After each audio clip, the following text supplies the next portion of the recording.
72 में है। नहीं सर, नहीं विच ऑफ द नहीं फॉलोइंग। नहीं अच्छा बेटा, Yes. ओके। इतना डाउट होता 75 तक डाउट बताएं। 88 होता 80 तक डाउट बताएं। 77 बेटा डायमेग्नेटिक स्पीसीज 1 होगा 77 का 3 और 3 नहीं होगा ना, D8 है। CFT से देखिए sir 78 paramagnetic. Which 78 of the fall outer orbital complex. पहला आउटर ऑर्बिटल है, दूसरा B इनर होगा, C इनर होगा, D इनर होगा, है ना। निकल D8। सर डी बता हाँ, दीजिए। डी में बेटा आयरन का ऑक्सीडेशन स्टेट +2 है ना, 6 साइनाइड है। तो यस सर। साइनाइड की प्रेजेंस में पेयरिंग हो जाएगी ना, तो D2sp3 आ जाएगा। हाँ सर। 80 तक डाउट। सर 79 का सी। आयरन का ऑक्सीडेशन स्टेट 2 है ना। हेलो, इसमें आयरन का ऑक्सीडेशन स्टेट 2 है और पेयरिंग होगी नहीं, तो 4 अनपेक्टान सही है बेटा। 79C में 4 अनपेक्टान आएंगे, ठीक है। नेक्स्ट 83 तक डाउट बताएं। सर 82 का बी। 82 का बी, हाईएस्ट मैग्नेटिक मोमेंट। बॉम्बे में मैग्नेटिक मोमेंट आएगा 3, आगरा वाले में आएगा बेटा 5, ठीक है ना। कलकत्ता में आएगा 2 और दिल्ली वाले में आएगा 0, 4 ठीक है ना। और इन्होंने कहा आउटर ऑर्बिटल हो, तो आउटर ऑर्बिटल में ए हो गया, और सबसे ज्यादा मैग्नेटिक मोमेंट हो वो ए आएगा, आंसर बनेगा।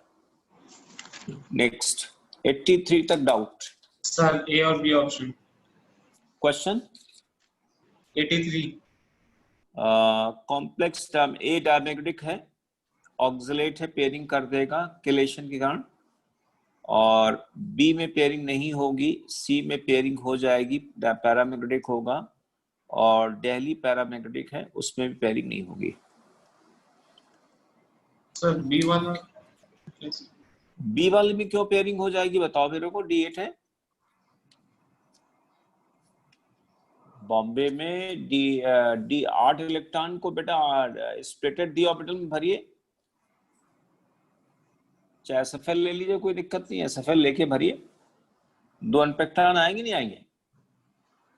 यस पहले 6 इलेक्ट्रॉन T2G में, फिर 2 इलेक्ट्रॉन जाएंगे EG में। 85 तक डाउट। सर 85 का डी। 85 का डी। ओके, क्या बात है, बड़ा तगड़ा डाउट है इसमें 5 में। In which of the following complex hybridization not same as that of donor atom? देखिए ऑप्शन ए में निकल और PF3 है ना, तो यहाँ पे फास्फोरस का हाइब्रिडाइजेशन sp3 है, PF3 में फास्फोरस का हाइब्रिडाइजेशन sp3 है, और निकल का हाइब्रिडाइजेशन यहाँ पर क्या होगा, sp3। बॉम्बे में आयरन का हाइब्रिडाइजेशन आएगा DsP2, और DMG में निकल नाइट्रोजन का हाइब्रिडाइजेशन आएगा sp2,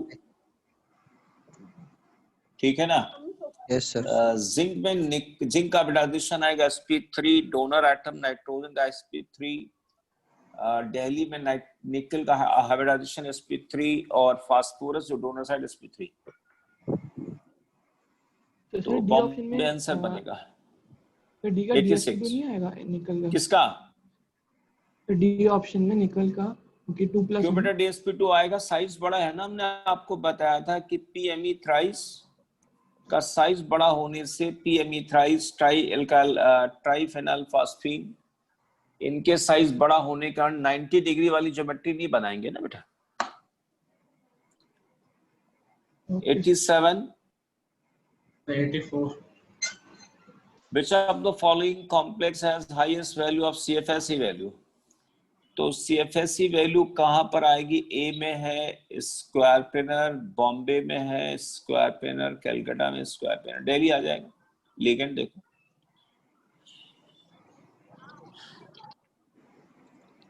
90 तक डाउट बताएं। 88 Pair of complexes which do not have equal number of unpacked turns, A में 0, A में किस में डाउट है तुम्हारा? सर सर सी बी और डी में ऑप्शन। सी ऑप्शन में पहले sir. में 2 अनपैक्ड टर्न है और दूसरे वाले में भी 2 अनपैक्ड टर्न है, सही है, सेम आ रहे हैं। और दिल्ली ऑप्शन में पहले में आ जाएंगे, यहाँ पर 1 अनपैक्ड टर्न है और दूसरे वाले में यहाँ पे 3 अनपैक्ड टर्न। दिल्ली आंसर बनेगा। सर सी का सेकंड। क्यों सी का सेकंड में क्या है? D4 हुआ कि नहीं हुआ? हाँ सर। तो D4 में पेयरिंग एक ही इलेक्ट्रॉन तो पेयर करेगा ना, पूरे तो ही पेयर कर जाएंगे। एक ही क्यों करेगा? CFT में लगाओ, D4 को T2GG में फिल करके बताओ मेरे को, ऐसे फिल। अच्छा हाँ हाँ सर। सर 90 88 का तक बी। 88 का बी में सेकंड में 9 निकल +4 में है 4 और +4 में तो पेयरिंग हो जाएगी। 90 89 का दिल्ली। इसमें लिखा है both pairs following pairs both the complexes are same geometry। गलत है, पहला टेट्राहेड्रल दूसरा square paneer. 95 91 spin only magnetic moment of which of the following compound is 4.9, Delhi का 0, सी का 0, बॉम्बे आ जाएगा, बॉम्बे आ जाएगा। एक्सेप्शनल वाला है ना? हाँ सर सर। 97। Hello, sir 92। 95 तक डाउट। 92 लो स्पिन इनर ऑर्बिटल डायमैग्नेटिक, तो एक तो कैलकाटा आ जाएगा, हाँ सर। लो स्पिन भी है, इनर भी होगा, डायमैग्नेटिक होगा। सर ए। बी में पैरामैग्नेटिक है, ए क्यों होगा? 8 इलेक्ट्रॉन T2GG में भर के बताओ मेरे को, बोलो। पैरामैग्नेटिक आएगा। पैरामैग्नेटिक होगा ना? Yes sir. आउटर होगा पैरामैग्नेटिक। हाँ आउट। 95 सर सर 95 95 का दिल्ली। सर सी और डी। डायमैग्नेटिक स्क्वायर पिन गलत हो गया, टेट्राहेड्रल आएगा। सर एक डाउट है सर, ये 92 के सी में PTCl6 में तो मतलब कॉम्प्लेक्स का हाई स्पिन लो स्पिन डिफाइंड थोड़ी ना होगा। क्यों नहीं होगा? सर वो सर मतलब प्लैटिनम वो तो 4d6 हुआ, अरे पूरी बात सुनो, प्लैटिनम 4d6 हुआ, इलेक्ट्रॉन पेयर कर जाएंगे तो लो स्पिन तो बोलोगे ना। हेलो, हाई स्पिन लो स्पिन तब डिफाइन नहीं होता। अरे पूरी बात सुनो, जब स्ट्रॉन्ग और वीक SFL एंड WFL में अनपेयर्ड इलेक्ट्रॉन सेम रहे और वैसे ही हो जैसे ग्राउंड स्टेट में, तब नहीं डिफाइन होता है। इसमें क्या हुआ? इसमें ग्राउंड जैसा है ही नहीं ना बेटा। 100 सर 95 के डी में। हाँ सर वो तो डायमैग्नेटिक बराबर है। बोलो बोलो। डायमैग्नेटिक बराबर है। हाँ तो सर हाँ। गलत का है। अरे स्क्वायर पैनल आगे लिखा हुआ है, स्क्वायर टेट्राहेड्रल पैनल नहीं होगा। है, टेट्राहेड्रल नहीं है, हाँ सर। टेट्राहेड्रल आएगा। 100 97 sir.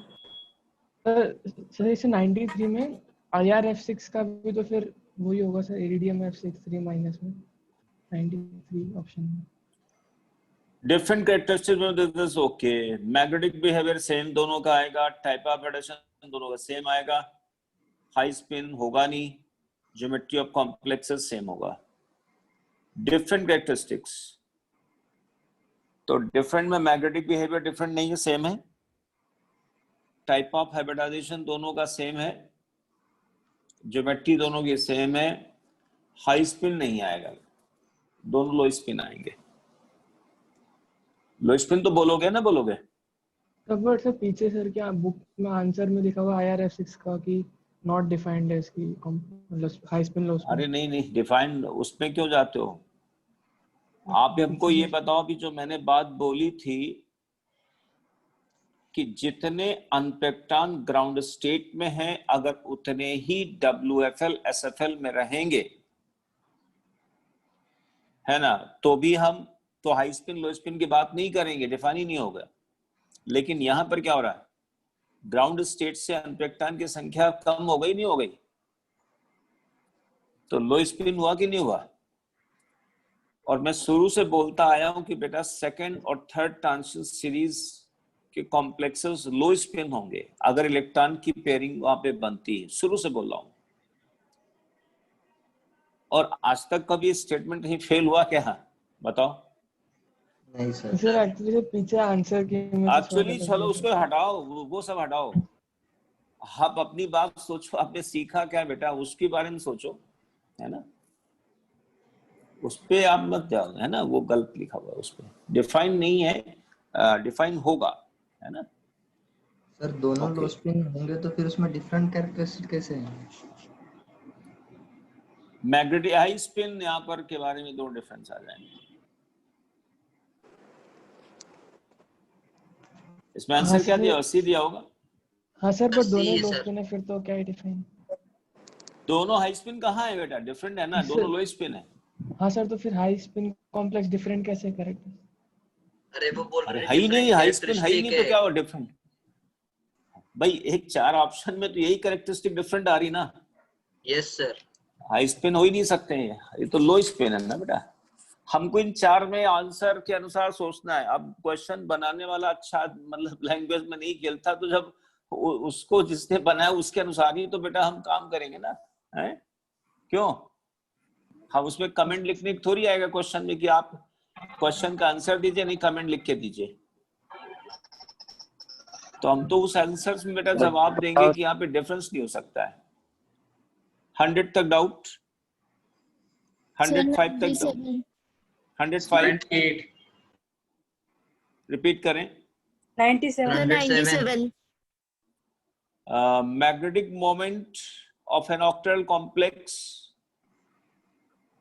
having CFSE value point this okay surrounded by weak ligand and be okay.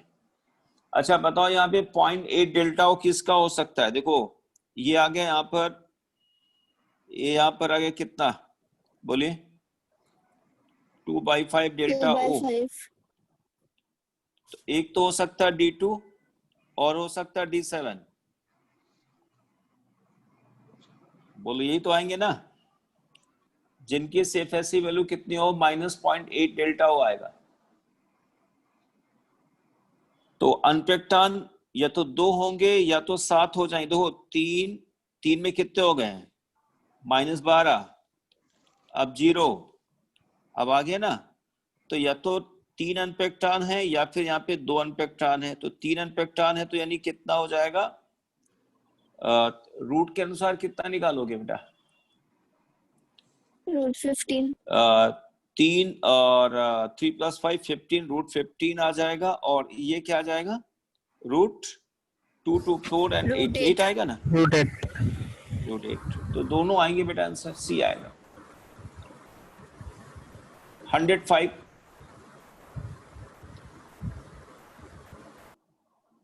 105 तक डाउट, 110 तक डाउट, सर 108 का 3। 108 का 3 okay. Which of the following complex compound is obligate paramagnetic and low spin? बेटा paramagnetic भी है, लो spin नहीं होगा, D3 है, डिफाइन नहीं होगा। अब देखो यहाँ पे डिफाइन नहीं होगा students. Yes. D1 D2 D3 में बेटा देखो, D1 D2 D3 में जितने अनपेक्टान ग्राउंड स्टेट में है उतने ही SFL में होंगे, उतने ही WFL में होंगे। बेटा यहाँ हम नहीं लिखेंगे, जबकि आपको बता दें है तो ये हाई स्पिन ही अंडरस्टूड है, ये हाई स्पिन अंडरस्टूड है, लेकिन हम लिखते नहीं। है ना बेटा। अब जैसे एक मिनट, जैसे मान लिया डिस्क्रिप्शन, कभी किसी आदमी का डिस्क्रिप्शन दिया जाए तो मैं थोड़ी लिखूंगा कि बेटा उसके एक नाक है, एक नाक है, और आंख के बारे में हाँ जरूर लिखेंगे कि दोनों आंखें सुरक्षित हैं, एक आंख पाई गई। इसका मतलब क्या है कि एक आंख से ज्यादा आंख थी। क्यों बेटा? हेलो, यस यस हाँ, सर। तो ये Yes, sir. ऐसे ये डिस्क्रिप्शन है बेटा, है ना। Yes sir. ओके, तो याद रखना जब भी कभी अगर ग्राउंड स्टेट और एसएफएल एंड डब्ल्यूएफएल तीनों में अगर एक जैसा होगा तभी बेटा हाई स्पिन लो स्पिन की बात हम नहीं करेंगे। 110 तक डाउट हो गया बेटा? ओके, तो चलो। अच्छा, अगले क्लास में मैं आपको दूसरा होमवर्क दूंगा, बढ़िया वाला होमवर्क, और वो दूंगा मैं पीटी से। एक मिनट, अभी मैं तय कर देता हूँ क्या देना है मेरे को पीटी में। टाइप्स ऑफ रिएक्शन की। Yes yes yes, type of reaction. घबराओ नहीं, टाइप ऑफ रिएक्शन करो। अपन ने पीटी थर्ड तक कर लिया ना बेटा? Yes sir. Yes, sir. PT Yes, third sir. कर लिया। Yes sir. अब पीटी ही कराएंगे जब तक इसमें क्योंकि हम लोग काफी पढ़ चुके हैं इससे। एक तो बेटा जो टेक्स्ट क्वेश्चन है ना, पेज नंबर 15 पर, उनको ही देख लेना। और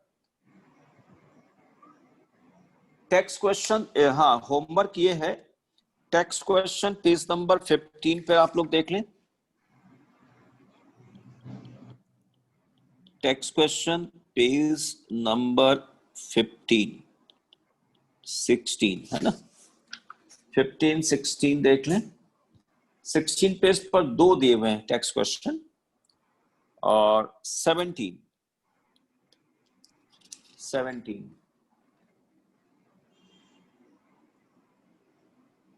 और PT4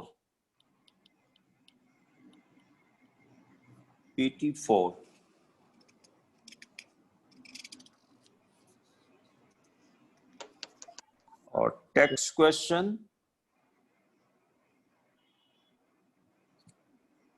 और दे दो, टेक्स्ट क्वेश्चन PT4, इसके बाद टेक्स्ट क्वेश्चन 19। इतने टेक्स्ट क्वेश्चन करने आपको, है ना बेटा। देखो टेक्स्ट क्वेश्चन में तो कुछ है ही नहीं, मतलब सब लिखा हुआ आंसर लिखे हुए है ना बेटा। हेलो, टेक्स्ट क्वेश्चन दिया हुआ है, उसमें आंसर सब दिए हुए हैं, आप लोग देख लेना। और PT4 डिस्कस करूंगा। इसके बाद डिस्प्रपोर्शनेशन बेटा शुरू होती है ना। ठीक है। ओके, तो यहां तक यानी करना आपको, यानी कहने का मतलब जहां पे सीट में डिस्प्रपोर्शनेशन शुरू होती है उससे पहले पूरे टेक्स्ट क्वेश्चन और पीटी करके लाना है। ये अगले क्लास का है, फिर हम कोऑर्डिनेशन का बढ़ा दूंगा, कोई दिक्कत नहीं। ओके, अच्छा, आपके यहाँ पे बेटा हमने सल्फ्यूरिक एसिड पूरा खत्म करा दिया था ना? Hello, yes sir. Yes, sir. करेंगे। और आज स्टार्ट करेंगे disproportionation and comproportionation. Yes sir.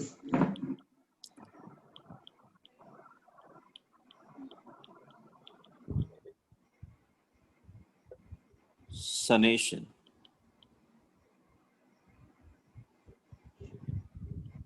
Okay बेटा, डिस्प्रपोर्शनेशन रिएक्शंस के बारे में आप सभी लोग क्लास 11 में पढ़ चुके हैं होंगे। Yes sir. और उसमें आपको बताया गया होगा कि, अच्छा एक और बात, अब तक हम लोग जो रिडॉक्स किया करते थे, अब तक हम लोग जिन रिडॉक्स रिएक्शंस को पढ़ते थे, उन सभी रिडॉक्स रिएक्शंस में रिडक्टेंट और ऑक्सीडेंट दोनों अलग अलग एलिमेंट के हुआ करते थे। लेकिन बेटा डिस्प्रपोर्शनेशन में ऑक्सीडेंट और रिडक्टेंट दोनों एक ही एलिमेंट के होंगे, एक ही एलिमेंट के होंगे। और जो दूसरी रिडॉक्स अब तक हम लोग पढ़ रहे थे तो उसमें दोनों अलग अलग थे। तभी हम लोग कहते हैं क्या कि डिस्प्रपोर्शनेशन रिएक्शन में एक ही एलिमेंट साइमल्टेनियसली ऑक्सीडाइज भी होता है और रिड्यूस होता है। ठीक, अब अगला सवाल उठता है कि हम कैसे पहचानेंगे, किस तरीके से सोचेंगे कि कौन सा एलिमेंट, कौन सा सब्सटेंस डिस्प्रपोर्शनेट करेगा या नहीं करेगा, है ना, उसके क्या क्या कंडीशंस होती हैं, इस पर मैं बात करना चाहता हूं। सबसे पहले जैसे एक एग्जांपल हमने ले लिया बेटा, ये हाइड्रोजन पेरोक्साइड है।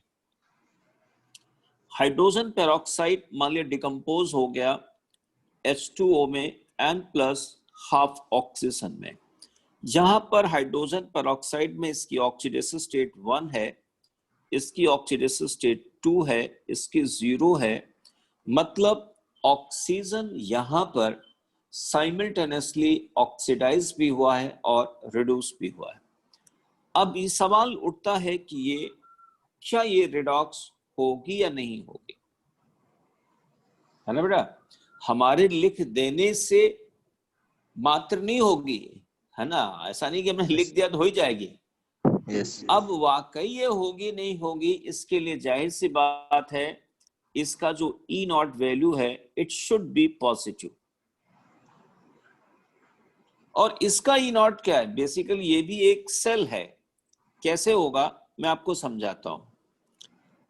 जैसे मान लिया हम लिखें यहां पर H2O2 plus 2H plus aqueous plus 2 electrons and this gives twice H2O or O2 gas plus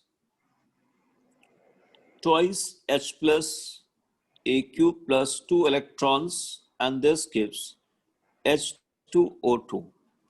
बेटा ये दो रिएक्शंस हैं, ध्यान दीजिए, ये दो रिएक्शंस हैं, दो रिडक्शन हाफ हैं, और ये इन दो रिडक्शन हाफ से मिलकर ये ऊपर वाला रिएक्शन बना है।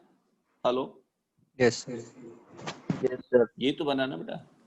जैसा मैंने भी थोड़ी देर पहले क्या बोला था कि डिस्प्रपोर्शनेशन में एक ही एलिमेंट ऑक्सीडाइजिंग होता है और एक ही एलिमेंट का स्पीसीज रिड्यूसिंग भी होता है। तो वही चीज यहां पर हमने बनाया, तो यानी इन दोनों रिएक्शन से ये रिएक्शन बनी हुई है। तो अगर बेटा हमें E1 नॉट और E2 नॉट, E1 नॉट और E2 नॉट की वैल्यूज अगर पता चल जाएं, तो हम इस ऊपर वाली रिएक्शन का वैल्यू हम निकाल लेंगे, E0 कितना होगा। क्यों, ये तो आएगा ना।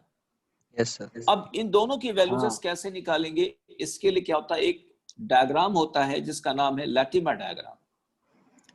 E1 नॉट और E2 नॉट की वैल्यूज को फाइंड आउट करने के लिए एक डायग्राम होता है, हर एलिमेंट का होता है, उसका नाम है लैटिमर डायग्राम। तो मैं यहां पे एक बार लिखता हूं स्टूडेंट्स, लैटिमर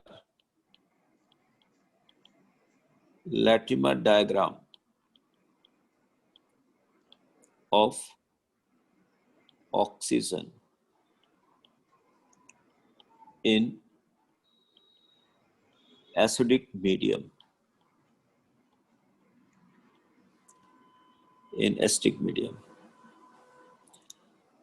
देखिए O2 H2O2 H2O plus 70 plus 1.76। बेटा ये लैटिमर डायग्राम है। लैटिमर डायग्राम में क्या होता है कि जिस एलिमेंट का हम लैटिमर डायग्राम बना रहे हैं, तो उस एलिमेंट का कंपाउंड स्पीसीज सबसे पहले एक्सट्रीम लेफ्ट में होगा, जिसकी ऑक्सीडेशन स्टेट सबसे ज्यादा हो, सबसे हाई पॉजिटिव हो। देखो यहाँ पे 0 आ गई। फिर उसके बाद उससे लोअर ऑक्सीडेशन स्टेट -1 हुई, उसके बाद और लोअर हुई। इसका मतलब जानते हो क्या हुआ, और ये जो एरो के ऊपर बेटा लिखे गए ये SRP वैल्यूज हैं, ये SRP वैल्यूज हैं। तो इसके मुताबिक यहाँ पर क्या हुआ कि O2 और H2O2 यानी इसका मतलब इसकी वैल्यू हुई +0.70 और इसकी वैल्यू हुई +1.76 वोल्ट एंड वोल्ट। तो स्टूडेंट बताइए बेटा, जो ऊपर वाली रिएक्शन है उसका ई नॉट सेल कितना आएगा? प्लस आएगा माइनस में आएगा? जवाब दो। प्लस में। प्लस आएगा। प्लस आएगा ना बेटा?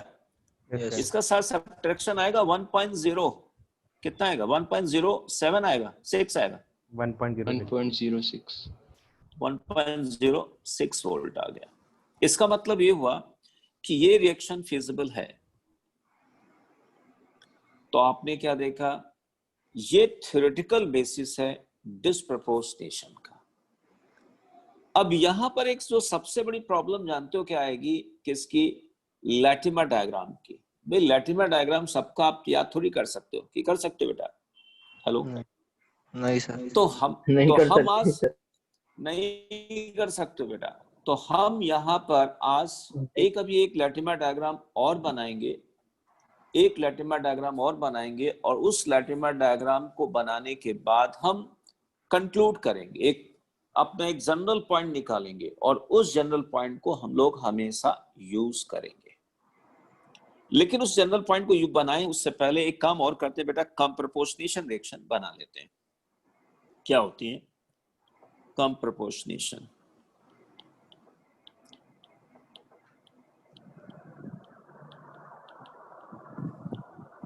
ये लैटिमर डायग्राम शायद फिजिकल में भी सर ने बताया होगा, क्यों बेटा आप लोगों को? नहीं सर।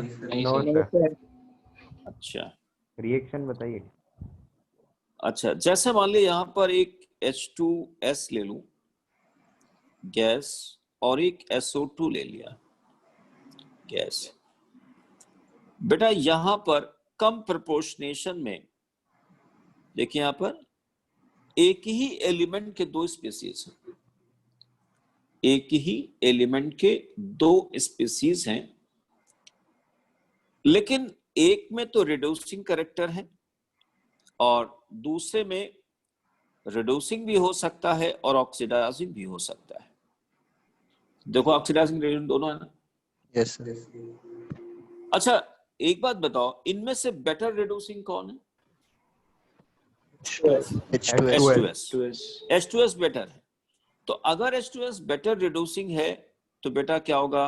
ये ऑक्सीडाइजिंग का काम करेगा, और जब ऑक्सीडाइजिंग का काम करेगा तो इनके बीच होगी रेडॉक्स। अच्छा, इनके बीच जब रेडॉक्स होगी तो जो प्रोडक्ट बनेगा तो ये क्या करेगा? जो H2S इलेक्ट्रॉन देगा, H2S इलेक्ट्रॉन देगा, यानी इसकी ऑक्सीडेशन स्टेट टुवर्ड्स पॉजिटिव जाएगी, और SO2 में सल्फर की ऑक्सीडेशन स्टेट टुवर्ड्स नेगेटिव आएगी या जीरो आएगी? बोलो ये तो आएगा ना? तो इनके बीच ऑक्सीडेशन स्टेट है क्या क्या?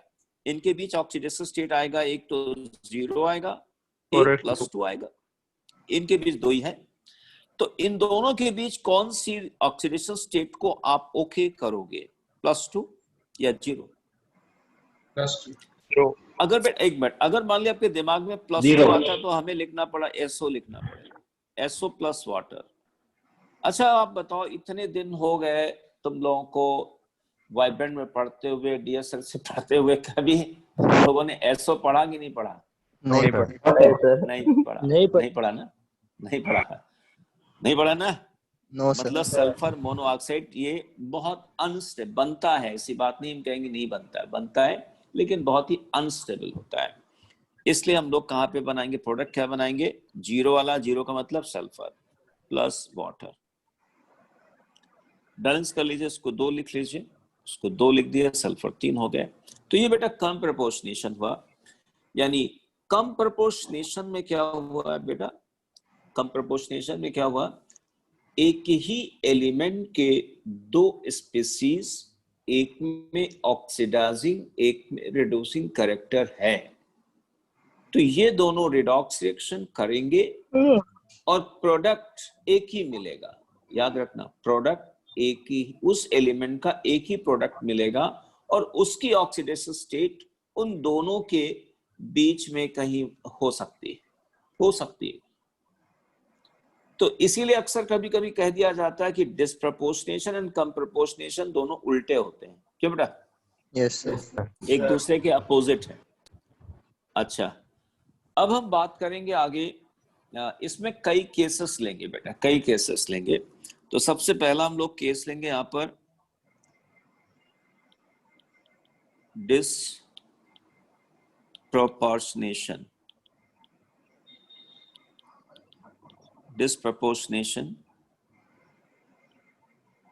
of non metals. बेटा नॉन मेटल्स का डिस्प्रपोर्शनेशन हम लोग पढ़ते हैं पहले,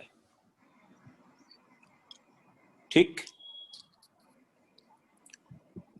यहां पर एक लैटिमर डायग्राम लिखता हूं मैं क्लोरीन का। Latimer diagram of chlorine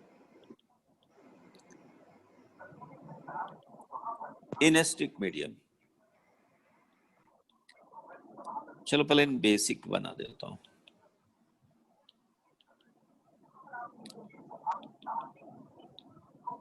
in alkaline medium,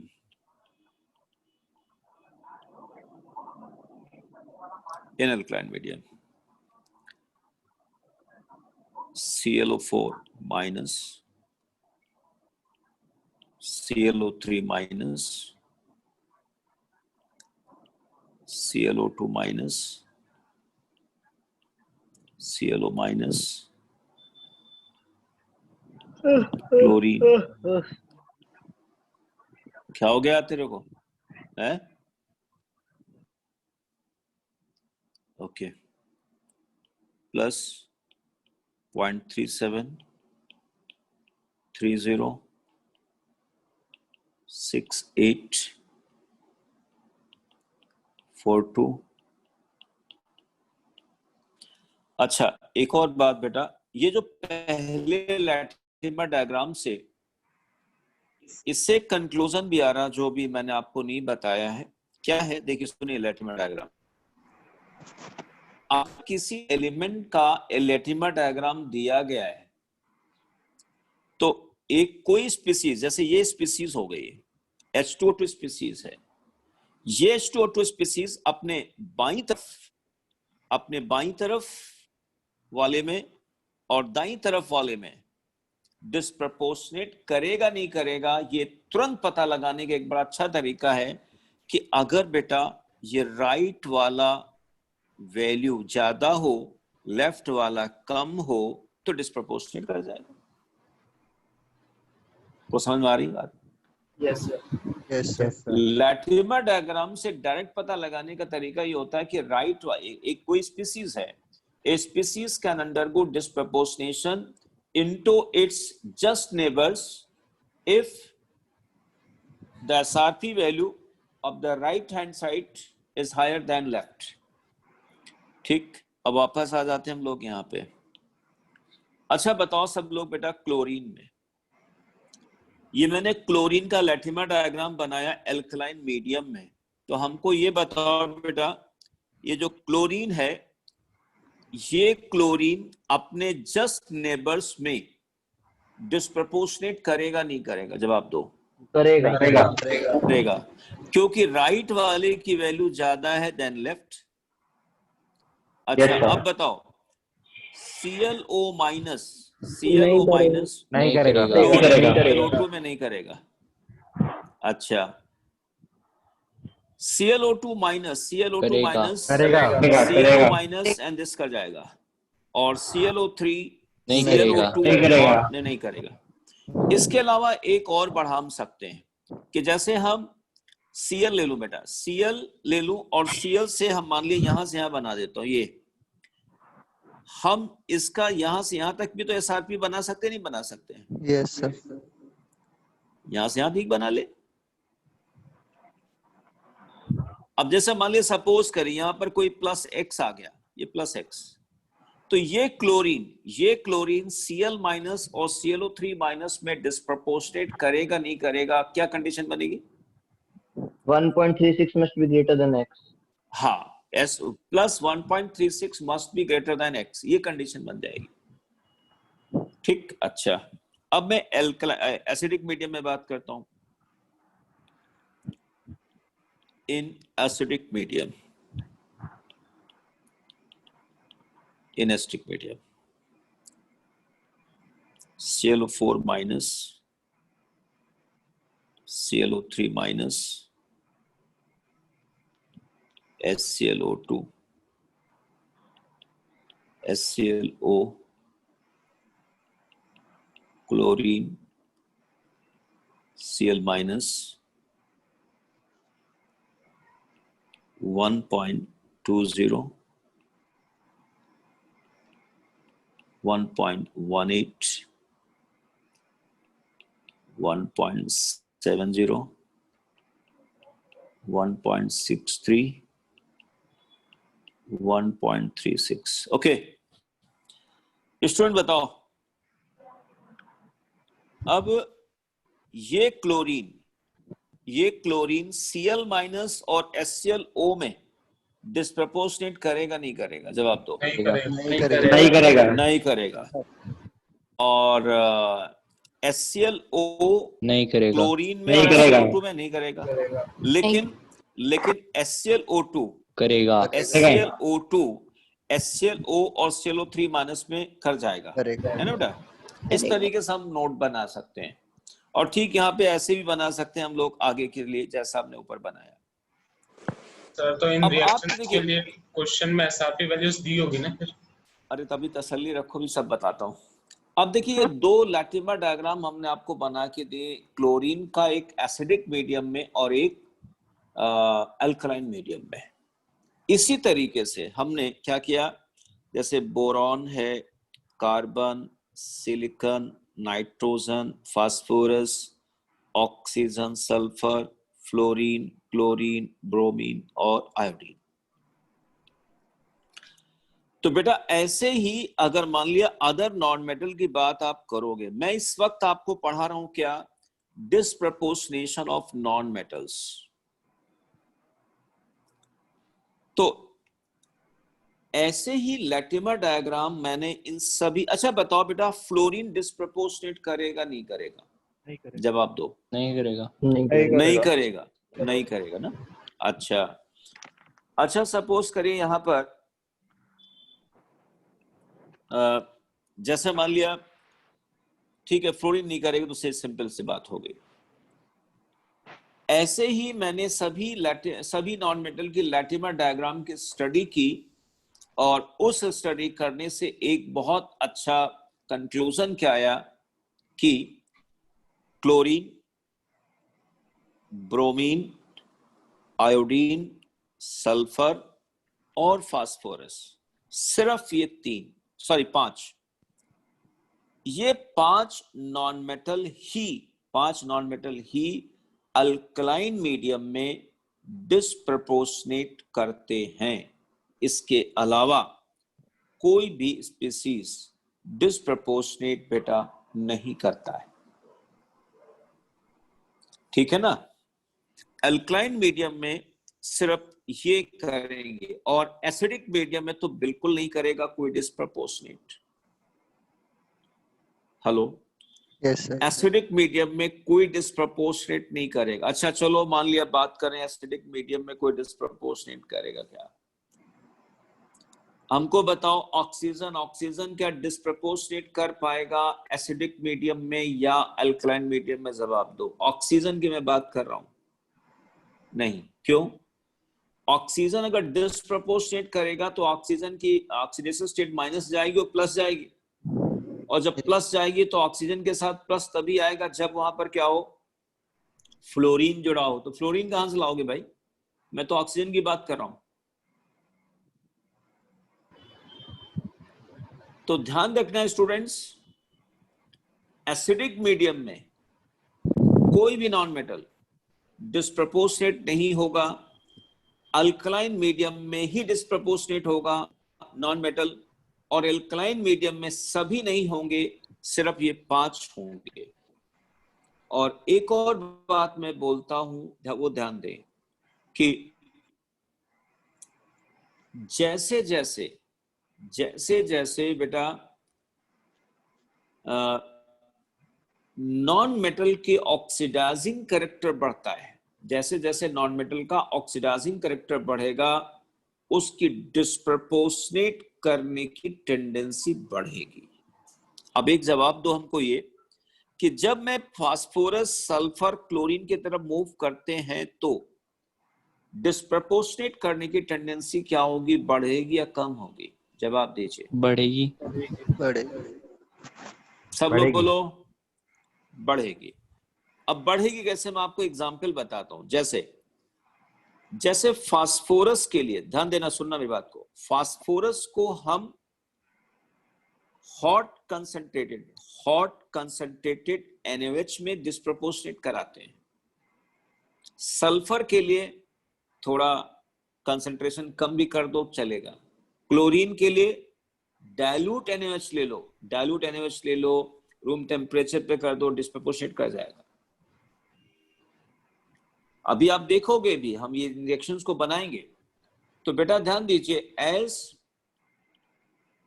oxidizing character of non-metal increases, its tendency to disproportionate in alkaline medium increases। और एक और बात, बड़ा अच्छी बात सोचिए बेटा, देखिए यहां पर आप लोग देखिए, ये मीडियम एसिडिक है ना, हेलो, यस ये मीडियम एसिडिक है।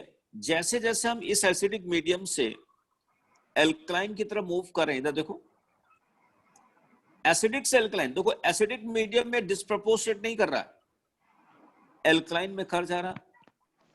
इसका मतलब ये हुआ कि जैसे जैसे हम एसिड से एल्कलाइन की तरफ जाएंगे डिस्प्रपोर्शनेट होने की टेंडेंसी बढ़ती जाएगी। अगर यहां पर एक मान लिया, सपोज करिए pH इज इक्वल टू 7 यानी न्यूट्रल आ गया, तो pH 7 पर हो सकता न्यूट्रलाइज, हो सकता डिस्प्रपोर्शनेशन स्टार्ट हो गया हो जाए। तो आप हमको ये बताइए, न्यूट्रल मीडियम में डिस्प्रपोर्शनेट कौन कर सकता है? जिनकी ऑक्सीडाइजिंग पावर ज्यादा है या जिनकी ऑक्सीडाइजिंग पावर कम है? ज्यादा, बिल्कुल सही, ज्यादा। देखिए अभी मैंने आपको क्या बोला, जिन नॉन मेटल की ऑक्सीडाइजिंग कैरेक्टर, जैसे जैसे ऑक्सीडाइजिंग कैरेक्टर बढ़ती जाती है उनकी डिस्प्रपोर्शनेट होने की टेंडेंसी बढ़ेगी, यानी उनको डिस्प्रपोर्शनेशन कराने के लिए ज्यादा ड्रास्टिक कंडीशन नहीं चाहिए, ठीक है ना? तो बेटा इसलिए मैं आपसे ये कहूंगा, अच्छा ये बताओ, जैसे फास्फोरस सल्फर क्लोरीन में मैं आपसे ये पूछूं कि यार एक कोई एलिमेंट इन तीन में बताओ जो pH 7 का मतलब वाटर में भी डिस्प्रपोर्शनेट कर सकता है, उसका नाम कौन होगा? क्लोरीन होगा। ये सब मैं पढ़ाऊंगा, अभी मैं थॉट दे रहा हूं आपको, सिर्फ थॉट दे रहा हूं, ठीक है बेटा? अच्छा अब एक बात और हमको ये बताओ, जैसे जैसे हम क्लोरीन से आयोडीन की तरफ जाएंगे डिस्प्रपोर्शनेट होने की टेंडेंसी क्या होगी? कम। सब बढ़ेगी, कम होगी ना बेटा, ऑक्सीडाइजिंग पावर कम हो रहा है ना, कम होगी। अच्छा तो वाटर में डिस्प्रपोर्शनेट होने की टेंडेंसी कहां ज्यादा होगी? क्लोरीन। जैसे जैसे हम नीचे आएंगे, क्या होगा? वाटर में डिस्प्रपोर्शनेट होने की टेंडेंसी कम होगी। और आगे हम आपको प्रूव करके बताएंगे कि क्लोरीन, ब्रोमीन, आयोडीन में आयोडीन डिस्प्रपोर्शनेट नहीं होता है वाटर में, क्लोरीन और ब्रोमीन दोनों होते हैं, ठीक है बेटा? ये सब अभी आगे हम बताएंगे। तो ये हमने एक जनरल डिस्कशन आपके सामने यहाँ पर किया, और ये भी अभी बताएंगे कि ये एसिडिक मीडियम में डिस्प्रपोर्शनेट क्यों नहीं होते, इसका भी मैं जवाब दूंगा आपको, अभी आज ही दूंगा, ठीक है बेटा? Yes sir. हाँ, तो अब ये इसका थ्योरेटिकल परसेप्शन है जो मैं डिस्कस किया हूं, और अब मैं आगे बढ़ता हूं। कोई डाउट क्वेश्चन किसी का? No sir. अच्छा एक और बात सुनिए, तो कंक्लूजन क्या आया मैं यहाँ पे लिख दे रहा हूं अगले पेज पर। कंक्लूजन आया ये, non metals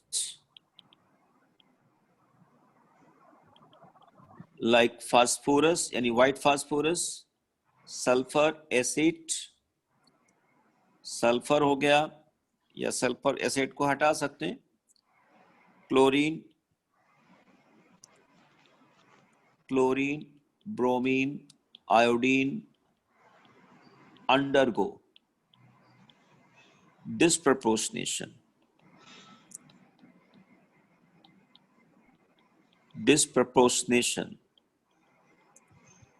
in alkaline medium, ठीक है ना, alkaline medium। फिर आगे हम बात जाएंगे, their disproportionated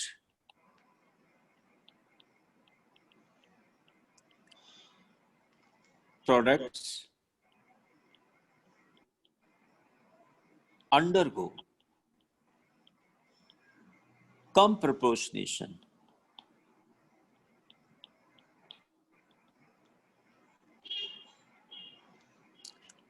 in acidic medium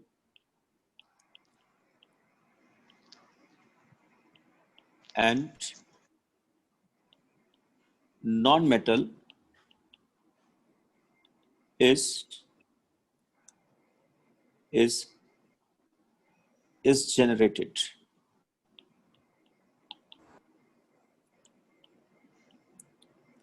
Except for P4। बेटा इस जो मैंने स्टेटमेंट लिखा उसको सब लोग पढ़ो, पढ़ा आप लोगों ने? देखिए, पढ़िए इसको।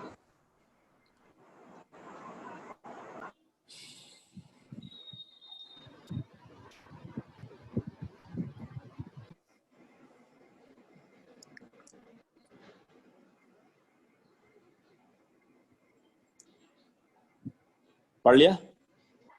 Yes sir. Yes sir. अच्छा, एक और बात नई लिखी है मैंने, क्या कि एसिडिक मीडियम में इनके डिस्प्रपोर्शनेटेड प्रोडक्ट कम प्रपोर्शनेट करते हैं और वापस में वही एलिमेंट फिर आ जाता है, लेकिन ये सिर्फ फास्फोरस में नहीं होगा। क्यों नहीं होगा, मैं अभी सब जवाब देता हूं आपको। ओके, मैं पहले एक मैकेनिज्म टाइप का बताता हूं कि किस तरीके से डिस्प्रपोर्शनेट प्रोडक्ट बनता होगा। देखिए, मैं इस समय बात कर रहा हूं, शायद एक मिनट, तो हम पहले बात करेंगे एल्कालाइन मीडियम में, ठीक है? ओके, जैसे बेटा हमने मान लिया फास्फोरस लिया, P4 ले लिया, और P4 को हमने NaOH के साथ हीट किया, और ये मैंने कंसंट्रेट लिया, याद करिए ये मैंने कंसंट्रेट लिया है, कंसंट्रेट NaOH लिया, इसको इसके साथ हीट किया। अब बेटा प्रोडक्ट कैसे बनेंगे? अभी मैंने आपको बताया ये नॉन मेटल है, और नॉन मेटल एल्कलाइन मीडियम में डिस्प्रपोर्शनेट करेगा। अच्छा, एक और बात बेटा, ये जो एलिमेंट हमने इधर लिखे हैं, जिनको सर्किल से नहीं किया है, उनमें फ्लोरीन को छोड़कर बाकी कोई भी नॉन मेटल के साथ, कोई अल्कलाइन मीडियम के साथ रिएक्ट नहीं करेगा। रिमेंबर, जैसे बोरॉन है ना, आपको बता दें, बोरॉन एल्कली के साथ रिएक्ट नहीं करेगा, कार्बन एल्कली के साथ रिएक्ट नहीं करेगा, नहीं करेगा। ऑक्सीजन रिएक्ट करता है, ये करता है एल्कली के साथ, ठीक है? कैसे करेगा वो मैं बताऊंगा इसी में। तो ये जिनको मैंने क्रॉस किया, ऐसे मैं यहां लिख देता हूं, cross, do not react with alkali, react with alkali।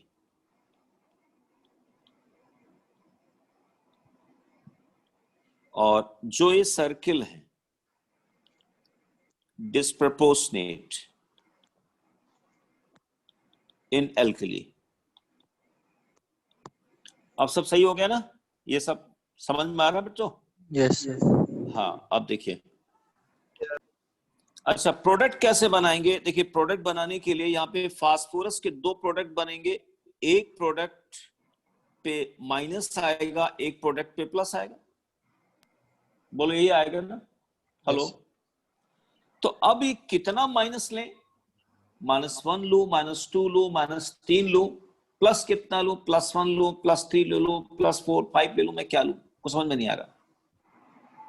Kiara, इसके लिए एक काम करो, वापस लैटिमर डायग्राम में जाते हैं। बेटा अभी जो लैटिमर डायग्राम हमने बताया, अभी हमने ये जो बताया ना कि फास्फोरस अल्कलाइन मीडियम में डिस्प्रोपोर्शनेट करेगा, ये हमने कहां से सीखा? हमने सीखा कहां से? इस लैटिमर डायग्राम से। तो लैटिमर डायग्राम में बेटा क्या हुआ, जैसे क्लोरीन है ना, ये क्लोरीन अपने इमीडिएट नेबर्स में डिस्प्रोपोर्शनेट कर रहा। तो क्लोरीन के बाद इसका मोर स्टेबल नेगेटिव क्या होगा? -1, लेकिन क्लोरीन का प्लस ऑक्सीडेशन स्टेट क्या होगा? ClO। तो इमीडिएट +1, इमीडिएट माइनस में जाना है। तो ऐसे ही स्टूडेंट ध्यान दीजिए, जब हम फास्फोरस का लैटिमर डायग्राम बनाएं, देखिए मैं फास्फोरस का लैटिमर डायग्राम अगर बनाऊं तो कैसे होगा? P4 और हमने यहाँ क्या बोला था कि सबसे ज्यादा होगा फास्फेट बनाएंगे, फास्फेट के बाद बनाएंगे HPO3 2- बनाएंगे, फिर हम क्या बनाएंगे? H2PO2-,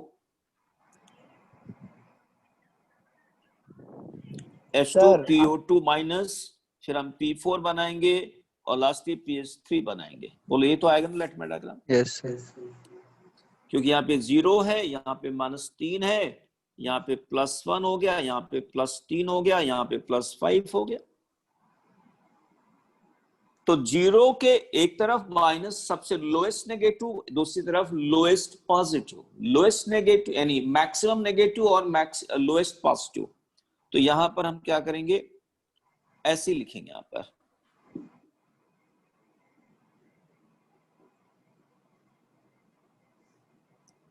okay. तो यहां बेटा क्या बना? -3, और यहां क्या बनाएंगे? +1 बनाएंगे। अच्छा, ये बताओ, अगर -3 बनाना तो मैं यहाँ पे क्या लिख दूं इसके साथ जिससे -3 आ जाए? वो जवाब दो तुम लोग। H Na भी लिख सकते हैं, कोई दिक्कत नहीं। Na भी लिख के अभी बता दूंगा मैं आपको। ये -3 आया। अच्छा, अगर इस पे +1 आया हुआ है, इसका मतलब यहाँ पर क्या हुआ? +1 का मतलब ये ऑक्सीएसिड होगा। भी नॉन मेटल +1 में ऑक्सीएसिड बनाएगा। ऑक्सीएसिड बनाने के लिए हाइड्रोजन यहाँ पे 3 ये बना। अच्छा, ब्रैकेट में हमने जानते हो क्यों लिखा? ब्रैकेट में हमने इसलिए लिखा क्योंकि ये इनके डेरिवेटिव बने, ये हमने सोचा है, ऑक्सीडेशन स्टेट ये सोचा है, इसके अनुसार इनके डेरिवेटिव बनेंगे। अच्छा, मीडियम यहाँ बोलो क्या? -3 कैसे सिलेक्ट किए वो बता दो, मुझे तो समझ नहीं। अरे बताओ, फास्फोरस का कौन सा फास्फोरस का नेगेटिव ऑक्सीडेशन स्टेट वाला सबसे कौन सा स्टेबल नेगेटिव ऑक्सीडेशन स्टेट होगा बेटा? -3। Yes sir. ऑक्सीजन का -2, हेलोजन का -1। ओके, लेकिन मीडियम तो यहाँ एल्कलाइन है ना बेटा, तो मीडियम एल्कलाइन है तो हमने यहाँ एल्कलाइन लिख दिया। ये तो हमने बस ऐसे सोचा है कि ये +1 वाले कौन से इनके कंपाउंड होते हैं। अब एल्कलाइन मीडियम में बताओ बेटा, PH3 रिएक्ट करेगा या नहीं करेगा? PH3 रिएक्ट करेगा नहीं करेगा? करेगा। नहीं करेगा ना बेटा, PH3 बेसिक है, PH3 बेसिक है, NaOH बेसिक है, इनके बीच कोई रिएक्शन नहीं होगी, PH3 बन गया। अच्छा, अब आप बताओ, H3PO2 की NaOH के साथ रिएक्शन होगी नहीं होगी? होगी। प्रोडक्ट बताओ, Na H2PO2, ये तो आएगा ना? क्योंकि एक ही तो एसिडिक है ना बेटा। अच्छा, बस हो गया, यानी इसका डिस्प्रपोर्शनेशन ये बनेगा। सर ये NaOH के साथ रिएक्शन वाला वापस बताओ ना सर। आप बताओ, यहाँ पे आप करेक्टर बताओ, PH3 का करेक्टर बेसिक, एसिडिक, न्यूट्रल बताओ। बेसिक तो कोई रिएक्शन नहीं होगी। H3PO2 acidic. कितना एसिडिक है इसका? 1। अच्छा, अब एक काम करते हैं बेटा, सुनो, इसमें एसिड डाल देता हूं। एसिड डाल दिया, एसिड डाल दिया, और एसिड डालने के बाद यहां क्या बन गया? फास्फोनियम बन गया, और यहां बन गया H3PO2 बन गया। तो इसमें करेक्टर बोलो क्या है, इसमें रिड्यूसिंग करेक्टर है, इसमें भी रिड्यूसिंग करेक्टर है, क्योंकि याद करिए बेटा फास्फोरस के oxy acid, phosphorus left block में आता है ना, तो लेफ्ट ब्लॉक का मतलब क्या हुआ कि फास्फोरस के ऑक्सी एसिड ऑक्साइड में कोई ऑक्सीडाइजिंग करेक्टर नहीं होगा। तो दोनों में अगर रिड्यूसिंग है तो यहां पे आप बताइए कम प्रपोर्शनेशन के बारे में पॉसिबिलिटी क्या, कम प्रपोर्शनेशन होने के लिए जरूरी क्या है, एक में रिड्यूसिंग दूसरे में ऑक्सीडाइजिंग होना चाहिए। तो अब इनके बीच कम प्रपोर्शनेशन हो पाएगा नहीं हो पाएगा? नहीं होगा। नहीं हो नो पाएगा। कम प्रपोर्शनेशन, नो कम प्रपोर्शनेशन, यही तो मैंने लिखा देखो यहाँ पे, their disproportionated products undergo comproportionation in acidic medium and non-metal is generated except for P4. P4 में ऐसा नहीं हो रहा है। अब ये तो हमने कैसे बताया, ऐसे मैं कई अभी बताऊंगा मेटल का। अब इसका फाइनल एक स्टेप में हमें लिखना, एक स्टेप में लिखना इसको हम, मैं कैसे सोचता हूं एक स्टेप में। देखिए P4 लिया, NaOH बेटा लिया और इसको हमने हीट किया है ना, और हमने इसको हीट किया तो फास्फोरस डिस्प्रपोर्शनेट करेगा, एक माइनस आ गया PH3 -3 आ गया, और इसका एसिड बनेगा +1 वाला, तो एसिड बना यहाँ पर क्या H3PO2 बनेगा, लेकिन मीडियम यहाँ पर क्या बन गया NaH2PO2 बन गया, ठीक है ना, NaH2PO2 बैलेंस कर लीजिए, इसका ऑक्सीडेशन स्टेट +1 है, तो फास्फोरस 0 से -3 इलेक्ट्रॉन गेन किया और यहाँ पे 1 इलेक्ट्रॉन इसने इसको 3 से मल्टीप्लाई कर दिया, तो यहाँ पर 3 आ गया, हाइड्रोजन इधर कितने हो गए 3, और 3 यहाँ पर 3 और 6 यानी बाकी यहाँ पर हमें 3 वाटर लिखना पड़ गया, ये फास्फीन बन गया। तो बेटा फाइनल प्रोडक्ट ये आ गया फास्फीन, और आपको यही बता दें यही हम लोग बनाते हैं preparation of phosphine in lab. Lab में फास्फीन बनाने का यही मेथड भी है, ठीक है ना, यही मेथड भी है। सर यूज क्या है फास्फीन का? अरे बहुत सारे यूज हैं, मेटल के साथ रिएक्शन कराया जाए तो फास्फाइड बना लेगा, है ना, इसको रेड फास्फोरस बनाने में काम आता है, होम सिग्नल में आता है, इसका यूज आता है ना, होम सिग्नल में है, और फास्फाइड बनाने के लिए यूज आता है ज्यादातर। तो अभी हम बताएंगे होम सिग्नल वगैरह क्या पढ़ा क्या बेटा, होम सिग्नल जानते हो तुम लोग? नहीं सर। No sir. अच्छा अब मैं दूसरा केस जाता हूँ। अच्छा दूसरा केस कैसा लूं, हल्का लूं थोड़ा सा अच्छा लूं? हल्का हल्का सर, हल्का हल्का। चलो एक हल्का लेके हल्का लेके मैं बताता हूँ। ओके एक बार लाइट जलाऊं जरा।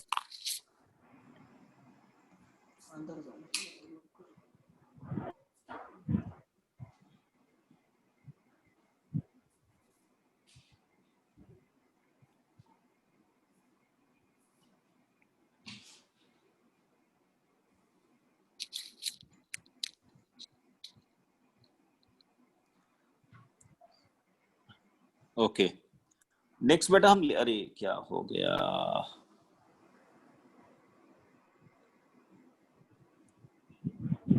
Hello yes yes sir.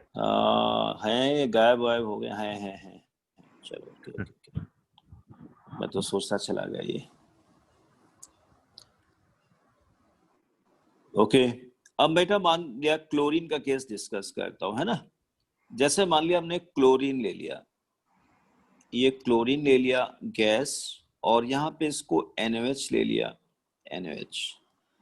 हमको एक बात बताओ बेटा, फास्फोरस के लिए हमने NaOH कैसा लिया था, कंसंट्रेट लिया था या डाइल्यूट लिया था, या चलो ये भी हटा दो, हमें फास्फोरस और क्लोरीन दोनों को NaOH के साथ रिएक्शन कराना, तो किसके लिए कंसंट्रेट लेना पड़ेगा, किसके लिए डाइल्यूट लेना पड़ेगा? क्लोरीन के लिए डाइल्यूट। क्लोरीन के लिए डाइल्यूट। क्लोरीन के लिए डाइल्यूट, क्योंकि ऑक्सीडाइजिंग पावर बेटर है, तो हमने यहाँ पे डाइल्यूट ले लिया। फास्फोरस की रिएक्शन जब हम एल्किली के साथ कराएंगे और क्लोरीन की रिएक्शन जब एल्किली के साथ कराएंगे, तो आप बताइए हीटिंग की जरूरत हमको कहाँ करनी पड़ेगी? फॉस्फोरस में। फास्फोरस में, क्लोरीन में नहीं, रूम टेम्परेचर। अब प्रोडक्ट बेटा बनाना, प्रोडक्ट कैसे बनाओगे? क्लोरीन दो स्टेट में जाएगा, एक जाएगा -1 में और एक जाएगा बेटा +1 +3 +5 में। कौन सा जाएगा? +1 +1 +3 +5 +7 में क्या लिखो? +1 लिखा जाएगा। अच्छा, +1 क्यों लिखा गया? Lowest positive yes sir. इसलिए लिखा जाएगा क्योंकि जो हमने भी सीखा है ना कि नॉन मेटल अंडरगो डिस्प्रपोर्शनेशन में इससे सीखा हूं ये। तो chlorine minus and lowest positive, ये +1 हो गया, ये +10 हो गया, ये +5 हो गया और ये +7 हो गया। ठीक है ना? ओके, तो अब यहाँ +6। अच्छा चलो एक बार ऐसा करते हैं, पहले यहाँ पर अगर Cl है, सपोज के Cl है, तो मान लिया हमारे को यहाँ HCl बना देते हैं, इससे साथ H लिख दें तो आराम से आ जाएगा। अच्छा +1 है तो आप बताइए ऑक्सीसिड होगा ना, ये HCl बन गया। लेकिन आप बताओ मीडियम यहाँ पर क्या है? मीडियम बोलो, मीडियम तो बेसिक अल्कलाइन है, तो बेसिकली क्या बनेगा यहाँ पर? NaCl प्लस NaClO, ये डिस्प्रपोर्शनेशन होगा, डिस्प्रपोर्शनेशन। तो बेटा chlorine undergoes disproportionation in alkali medium, alkaline medium, NaCl और NaClO में। अच्छा एक काम करते हैं, इसमें एसिड डाल के देखते हैं क्या होता है। एसिड डाल दिया, जैसे बेटा एसिड डाल दिया, अब क्या हुआ? HCl+। देखिए ये Cl- आ गया और ये बदल गया ClO- में, तो है ही है। अच्छा प्लस एसिड H+ आ गया। अच्छा अब जरा बताओ ऑक्सीडाइजिंग रिड्यूसिंग करेक्टर बताओ किसमें? इस Cl में कौन सा करेक्टर है? Cl- में रिड्यूसिंग, ClO- में ऑक्सीडाइजिंग। ऑक्सीडाइजिंग। कैसे सोचा ऑक्सीडाइजिंग? राइट ब्लॉक का ऑक्सीजन है, राइट वाले ब्लॉक का। मीडियम यहाँ पर क्या है? एसिडिक है। अच्छा हमको एक जवाब दो, जवाब ये कि यहाँ पर कि NaClO better oxidising character show करेगा या ClO- शो करेगा H+ की प्रेजेंस में? ClO- कब करेगा? जब मीडियम एसिडिक हो गया ना, एसिडिक हो गया। अच्छा तो अब इनके बीच बेटा कंप्रपोर्शनेशन रिएक्शन हो सकती है कि इसमें ऑक्सीडाइजिंग से रिड्यूसिंग। तो अब जब कंप्रपोर्शनेशन रिएक्शन हुई तो अब हमको बताइए इसकी ऑक्सीडेशन स्टेट तो -1 है और इसकी +1 है, तो -1 और +1 के बीच में कौन सी ऑक्सीडेशन स्टेट बची? 0। तो इन दोनों के बीच जब रिएक्शन होगी तो कौन सा प्रोडक्ट क्लोरीन का बनेगा? Cl2। ठीक है ना? अच्छा एक बात बताओ बेटा, यहां पर क्यों नहीं हुई? यहां पर क्यों नहीं हुआ ये कंप्रपोर्शनेशन? ये यहां क्यों नहीं इनमें के बीच में कंप्रपोर्शनेशन हुआ? क्योंकि यहां मीडियम अल्कलाइन था और आपको मालूम है कि अल्कलाइन का मतलब pH हाई। pH हाई का मतलब किसी pH हाई में किसी ऑक्सीडेंट की ऑक्सीडाइजिंग पावर कम हो जाती है, हमने आपको पढ़ा रखा। तो किसी ऑक्सीडेंट की ऑक्सीडाइजिंग पावर बेटा कम हो जाती है हाई pH पर, लेकिन जैसे जैसे हम pH लोअर करेंगे उसकी ऑक्सीडाइजिंग पावर बढ़ेगी और बढ़ने के बाद वापस कंप्रपोर्शनेशन होके क्लोरीन आ गया। तो शायद इस एविडेंस से आपको ये समझ में आ रहा होगा बेटा कि क्लोरीन डिस्प्रपोर्शनेट क्यों नहीं करेगा एसिडिक मीडियम में, कि करेगा? नहीं करेगा। आप ऐसे सोचिए, मान लिया क्लोरीन डिस्प्रपोर्शनेट करता तो HCl बन जाता, ये बनता है ना ऊपर, मान लिया HCl HClO बन गया।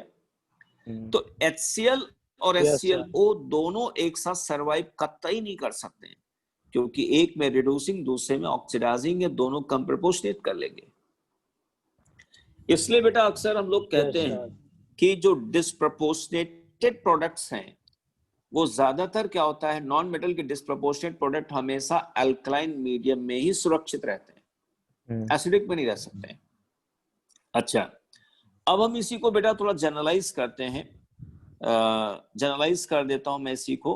एक अच्छा ये देखिए यहाँ पे मैंने लिखा भी इस पॉइंट को, यहाँ पे आप देखिए ये वाला पॉइंट लिखा है ना, non-metal like this undergo disproportionate alkaline medium, their disproportionate product undergo comproportionation acidic medium, लिखा है ना बेटा ये? Yes. ओके, तो अब देखिए यहाँ पर क्या हुआ, इसको मैं थोड़ा जनरलाइज इस तरीके से करता हूं कि हमने X2 ले लिया, X2 की रिएक्शन हमने कराई NOH के साथ, NOH, और NOH यहां पर ले लिया डाइल्यूट, रुको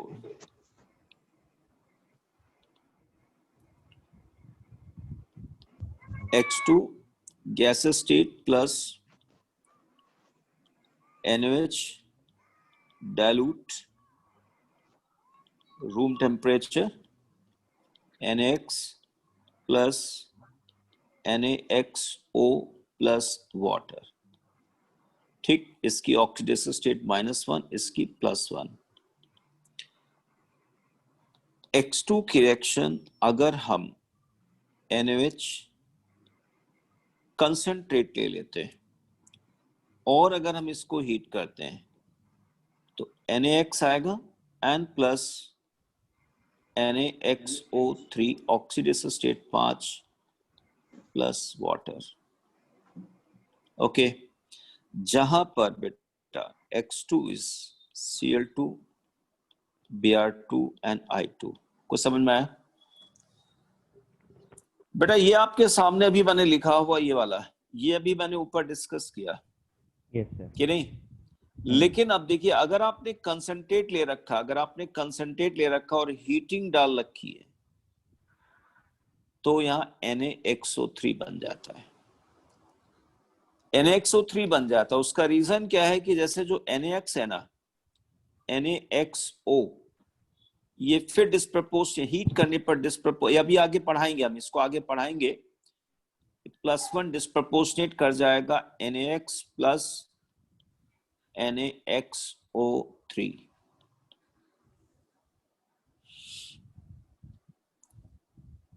ठीक।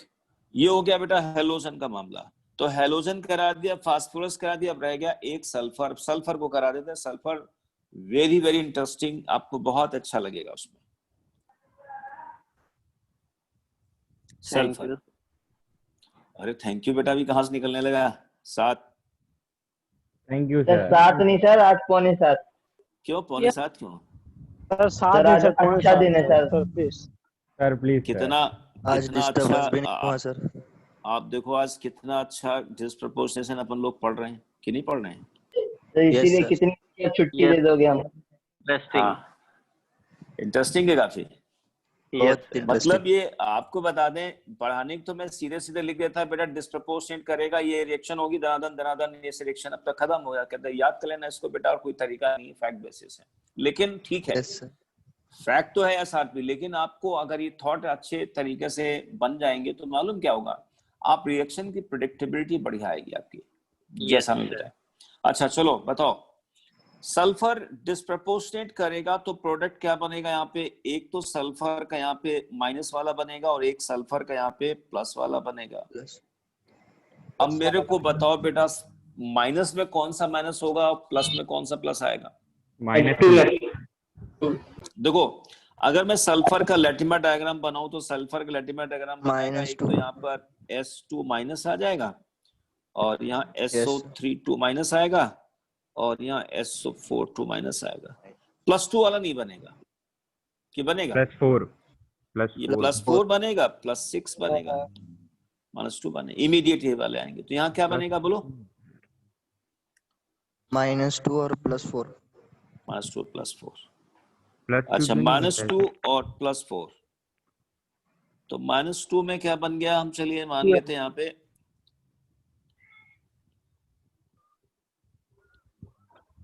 सर ये हमें कैसे पता चलेगा कि -2 और +4 होगा? और यही तो बेटा इतनी देर से समझा रहा हूँ तेरे को, लैटिमर डायग्राम में क्या होगा? जहाँ सर नॉन मतलब मेटल हर लिखा एक हुआ का उसके, लेक्चर डायग्राम लर्न करना पड़ेगा। अरे मैंने लर्न करने की बात कहाँ कर रहा हूँ बेटा। लैटिमर डायग्राम के बारे में हमने आपको क्या बोला कि उसमें ऑक्सीडेशन स्टेट शुरू होती है। सबसे बाईं तरफ क्या होगा, हायर ऑक्सीडेशन स्टेट होगी, और सबसे दाईं तरफ लोअर ऑक्सीडेशन स्टेट होगी। सल्फर का अच्छा, अगर हाँ। बनेगा तो क्या होगा, 6 4 0 और माइनस का बनेगा। 2 भी तो हो सकता है सर। तो सर 2 हम नहीं खुद से आएगा, अरे बना 2 के कहाँ करना पड़ेगा बनेगा, हर ऑक्सीडाइन कहाँ क्वेश्चन। आएगा, 2 का नहीं है। सर जैसे मैं आपसे बोलूं, इसमें हमको क्या तुमको बता, बोलो। सर मतलब सर हमको ही बनाना पड़ेगा क्वेश्चन आएगा लैटिमर उसका डायग्राम? लेटिन डायग्राम बनाना पड़ेगा। नहीं, क्यों बनाओगे, सवाल उठता है कि क्यों बनाओगे।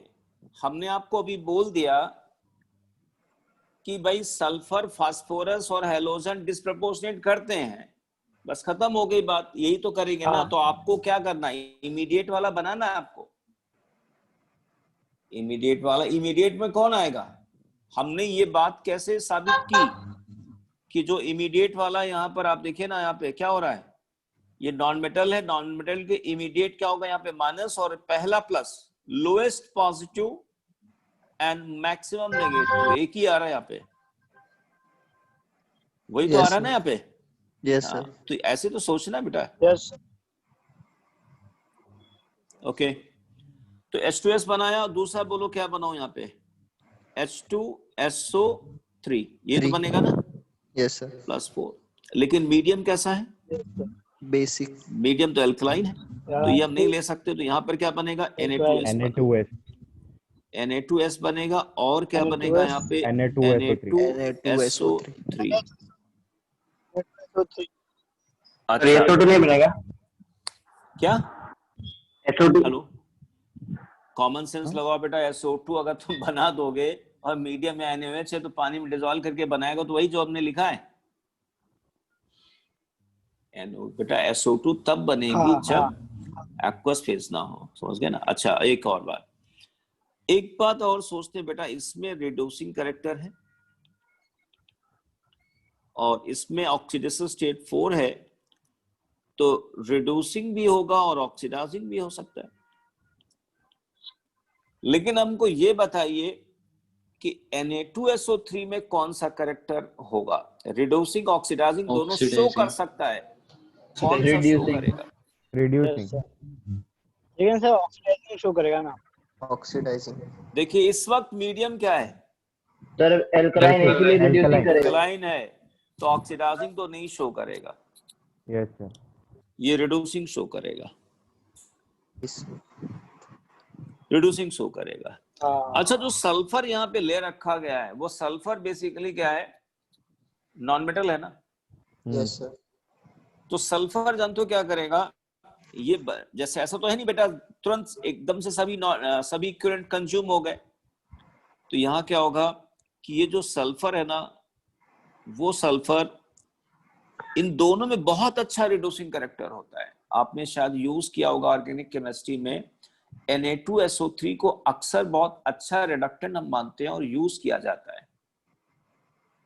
कभी किया तुम लोगों ने किसी को रिड्यूस कराने के लिए सोडियम सल्फाइड? नो सर, नहीं। अच्छा, तो ये जो सल्फर है इसमें नॉन मेटल, इसमें ऑक्सीडाइजिंग कैरेक्टर है। तो आप हमको ये बताओ बेटा, ये किसके साथ रिएक्ट कर रहा हूं, Na2S के साथ, सोडियम सल्फाइड के साथ, दोनों के साथ, किसके साथ रिएक्ट कर रहा हूं? दोनों के साथ। दोनों के साथ। दोनों के साथ। चलो, दोनों के साथ अगर रिएक्शन कराते हैं तो Na2S सल्फाइड क्या करेगा, सल्फर को क्या करेगा, रिड्यूस कर देगा और अपना ऑक्सीडाइज कर देगा, तो बात बराबर हो गई। Yes sir. भाई Na2S सल्फाइड ने इसको ऑक्सीडाइज रिड्यूस कर दिया, इसमें से कोई फायदा नहीं मिलेगा, यानी Na2S ही रहेगा। अब बात करते हैं Na2SO3 के साथ क्या रिएक्शन होगी। मैं आपको जवाब देता हूं, यहाँ पे इसका एक पेज निकाल के बनाता हूं। देखिए, जैसे बेटा हमने ये सल्फर ले लिया, ये सल्फर और O minus Na plus O minus Na plus, double bond हो और ये लोन पेयर आ गया और ऑक्सीडेशन स्टेट यहाँ पे 4 है। मान ली इसकी रिएक्शन हम ऑक्सीजन के साथ कराते हैं और भी रूम टेम्परेचर, और Na plus O minus sulphur O minus Na plus, double bond O N4 यहाँ lone pair N plus sulphur, और मान ली यहाँ पे थोड़ा सा हमें हीट देना पड़ेगा। बताओ बेटा क्या होगा ऊपर और नीचे रिएक्शन में, ये ऑक्सीजन ऐड होना है, बोलो है ना? तो क्या होगा, ये इस सल्फर पर एक लोन पेयर बचा हुआ है ना, ये लोन पेयर जो इसको मैं ब्लैक कर रहा हूं, तो ये क्या हो गया यहाँ पे Na plus O minus Na2S sulphur O minus Na plus, double bond O and double bond O, oxidation state 6 हो गया। ऐसे यहाँ पर क्या होगा, लेकिन यहाँ पे हीट करना पड़ रहा है, तो यहाँ पर आ गया Na plus O minus sulphur O minus Na plus double bond O और डबल बॉन्ड S आ गया, और यहाँ लोन पेयर, इसका हाइब्रिडाइजेशन हुआ sp2, इसका हाइब्रिडाइजेशन हो गया sp3, ऑक्सीडेशन स्टेट हो गया 6 और ऑक्सीडेशन स्टेट हो गया -2 हो गया ना, हाइपो। ये क्या बन गया बेटा? अच्छा ये हाइपो बन गया ना बेटा, हाइपो बन गया, हाइपो, ये सोडियम थायोसल्फेट बन गया। हाँ, यानी आपने हाइपो बनाने का मेथड भी सीख लिया, कैसे सोडियम सल्फाइड को सल्फर के साथ हीट किया। सवाल उठता है कि हीट यहाँ क्यों किया उसको रूम टेम्परेचर में? ये बेटर ऑक्सीडाइजिंग कौन है? ये रिड्यूसिंग एजेंट है, ये रिड्यूसिंग एजेंट है, ये ऑक्सीडाइजिंग एजेंट है, और ये ऑक्सीडाइजिंग एजेंट। आप लोग बताइए ऑक्सीजन सल्फर में बेटर ऑक्सीडाइजिंग एजेंट कौन है? Oxygen. Oxygen, oxygen is a better oxidising than sulphur, इसलिए आपको हीट बेटा यहाँ पे करना पड़ा। अच्छा एक और काम करते हैं, मान लिया हम इसमें एसिड डाल दें, क्या डाल दें यहाँ पे? एसिड डाल दें, एसिड डाल दी, इसी में बढ़ा दूं आगे? Hello, yes sir. बढ़ा दूं यस या अलग से ले लूं? इसको अलग से लूं? नहीं सर, बढ़ा दीजिए। इसी में ओके ओके। मान लिया हमने इसमें प्रीवियस एसिड पेज डाल, बताओ ना, एक बार प्रीवियस, हाँ प्रीवियस स्लाइड। सर एक बार प्रीवियस पेज दो ना, स्क्रीनशॉट लेना है। अभी मैं उस पे आ रहा हूं, अभी आ रहा हूं, पहले ये वाला समझो तभी वहां पहुंचेंगे हम, इससे ऊपर जाएंगे। H प्लस के साथ अगर रिएक्शन कराते हैं तो क्या होगा? अच्छा एक बात बताओ बेटा, ये जो सल्फर है, एक मिनट, ये जो सल्फर है +6 वाला, इसमें करेक्टर कौन सा होगा, ऑक्सीडाइजिंग या रिड्यूसिंग? ऑक्सीडाइजिंग। ऑक्सीडाइजिंग। ऑक्सीडाइजिंग। और ऊपर जो सल्फर है -2 वाले में, इसमें कौन सा करेक्टर है? रिड्यूसिंग। दोनों। देखिए इस सल्फर वाले में ऑक्सीडाइजिंग करेक्टर, ऊपर वाले में रिड्यूसिंग करेक्टर है, लेकिन अफसोस यहाँ सोडियम है। सोडियम मेटल कहने का मतलब यहाँ पर क्या हुआ कि इसका एक्वस सोल्यूशन अल्कलाइन होगा या एसिडिक होगा? अल्कलाइन होगा। तो अगर इसका एक्वस सोल्यूशन अल्कलाइन है, तो क्या ये सल्फर जो +6 ऑक्सीडेशन स्टेट में है अपना ऑक्सीडाइजिंग करेक्टर शो कर पाएगा या नहीं? जवाब दे। नहीं कर पाएगा। नहीं कर पाएगा। मैं एक बार इस बात को फिर रिपीट करता हूं, जिस सल्फर की ऑक्सीडेशन स्टेट बेटा +6 है उसमें ऑक्सीडाइजिंग करेक्टर होगा, जिस सल्फर की ऑक्सीडेशन स्टेट -2 है वो रिड्यूसिंग करेक्टर शो करेगा, लेकिन इस सॉल्ट का एक्वस सॉल्यूशन अल्कलाइन होगा क्योंकि सोडियम का सॉल्ट है। इसलिए सल्फर जो +6 वाला है उसका कोई भी ऑक्सीडाइजिंग करेक्टर यहाँ शो नहीं कर सकता, और इन दोनों सल्फर के बीच कोई भी रिएक्शन नहीं हो पाएगी, आईमार नहीं हो सकता है। लेकिन बेटा जैसे हमने एसिड डाला, एसिड डालते क्या हुआ, यहाँ पे HOS OH बन गया, डबल बॉन्ड S, यहाँ पे -2 है, यहाँ O आ गया, इसकी ऑक्सीडेशन स्टेट 6 है, इसमें करेक्टर ऑक्सीडाइजिंग एजेंट है, इसमें करेक्टर रिड्यूसिंग एजेंट हो गया। अब बेटा क्या हो गया यहाँ पे IMR, इंट्रामॉलिक्यूलर रिडॉक्स रिएक्शन हो गया, तो ये सल्फर वापस आ गया और बाकी H2SO3 बन गया। और अगर मान लिया आपने वार्म कर रखा है, अगर मान लिया आपने इसको हीट कर रखा, तो बेटा यहाँ पे सल्फर का रेजिड्यू आएगा और SO2 गैस यहाँ से निकलेगी। तो बेटा इसका एक कंक्लूजन बड़ा अच्छा है, थायोसल्फ्यूरिक एसिड कभी एग्जिस्ट नहीं करेगी। एक मिनट मैं यहां लिखता हूं। इसका मतलब ये हुआ कि H2SO3 acid doesn't exist in free state. बेटा थायोसल्फ्यूरिक एसिड कभी एग्जिस्ट नहीं करती फ्री स्टेट। however एक बार प्रीवियस स्लाइड दिखा दो। अरे रुक जा। however its salt Na2S2O3 exists। लेकिन बेटा इसका सॉल्ट बनता है। अच्छा सॉल्ट बन गया और एसिड क्यों नहीं बन रहा, इसका जवाब आपके पास क्या है? बोलो। अल्कलाइन मीडियम से IMR कर क्योंकि जाएगा। देखिए हाइपो में थायोसल्फेट में 2 सल्फर है, एक सल्फर +6 एक सल्फर -2 वाले में रिड्यूसिंग होगा, +6 वाले में ऑक्सीडाइजिंग होगा। लेकिन अगर मीडियम एसिडिक रहेगा तो +6 वाला अपना ऑक्सीडाइजिंग कैरेक्टर शो कर देगा, IMR हो जाएगा। लेकिन अगर सोडियम सॉल्ट है तो मीडियम एल्कलाइन होगा। अब यहाँ पर क्या होगा, IMR नहीं हो पाएगा और सरवाइव करेगा। यस अच्छा इसीलिए आपने देखा होगा एक टेस्ट ट्यूब, देखिए इसी पे मैं आपको बताता हूं। जैसे मान लिया हमने डाइल्यूट HCl डाला, डाइल्यूट HCl को डाल दिया इसके अंदर, और एक दूसरी टेस्ट ट्यूब हमने लिया यहाँ पे और डाइल्यूट HCl हमने यहाँ पे डाला, और मान लिया बेटा इसमें हमने सोडियम थायोसल्फेट ले रखा है और हमने इसमें सोडियम सल्फाइड ले रखा है और इसको थोड़ा वार्म कर दिया, इसको वार्म कर दिया, तो बताओ बेटा क्या प्रोडक्ट बनेगा? ऊपर या निकलने वाली कौन सी गैस होगी? SO2 बोलो। H+ ऐड होते ही बन गया H2SO3 और फिर ये क्या होगा, SO2 गैस दे देगा। इसमें बोलो क्या होगा, H+ ऐड करते ही बन गया क्या, H2SO3 है ना, और प्लस IMR हुआ, सल्फर का टर्बिडिटी आई और प्लस SO2 गैस यहां से निकला।